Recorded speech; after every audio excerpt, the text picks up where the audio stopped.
അപ്പം എന്റെ രക്തമാണ്, ഈ വീഞ്ഞ് ഇത് നിങ്ങൾ ഭക്ഷിക്കണം, ഇത് നിങ്ങൾ കുടിക്കണം എന്ന് പറഞ്ഞ് ശരീരവും രക്തവും ഭക്ഷിക്കാനും പാനം ചെയ്യാനും വെച്ച് തീരെഴുതി ഒരു നൈവേദ്യം പോലെ നമുക്ക് നേരെ വെച്ച് നീട്ടിയിട്ട്, പ്രിയപ്പെട്ടവരെ, നമുക്ക് വീട് മതി, ജോലി മതി, മക്കള് മതി, മക്കളുടെ ആരോഗ്യം മതി, മക്കളുടെ പഠനം മതി, മക്കളുടെ എൻട്രൻസ് മതി, യേശുവിനെ വേണ്ട, യേശുവിന്റെ ശരീരം വേണ്ട, യേശുവിന്റെ രക്തം വേണ്ട. ഇത് മാരക പാപമല്ലേ? ചൊല്ലി പറഞ്ഞേ ഹല്ലേലൂയാ, ചൊല്ലി പറയാ ഹല്ലേലൂയാ.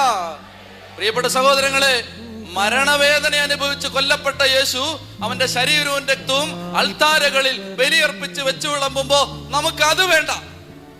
നമുക്കന്നേരം കവലയിൽ നിന്നാ മതി, നമുക്കന്നേരം പുറത്ത് നിന്നാ മതി, നമുക്കന്നേരം ഒത്തിരി അത്യാവശ്യങ്ങളുണ്ട്. ഞാൻ കണ്ടിട്ടുണ്ട് പ്രിയപ്പെട്ടവരെ, പരിശുദ്ധ കുർബാനയ്ക്കിടയ്ക്ക് മൊബൈലും കൊണ്ട് ഓടുന്നവരെ, കുർബാനയ്ക്കിടയ്ക്ക് മൊബൈൽ ഉപയോഗിച്ച് വാട്സപ്പും ഫേസ്ബുക്കും ഒക്കെ നോക്കുന്നവരെ ഞാൻ കണ്ടിട്ടുണ്ട്. എന്റെ പ്രിയപ്പെട്ടവരെ, ഞാൻ നിങ്ങളോട് ചോദിച്ചോട്ടെ, നിങ്ങൾ ബഹുമാന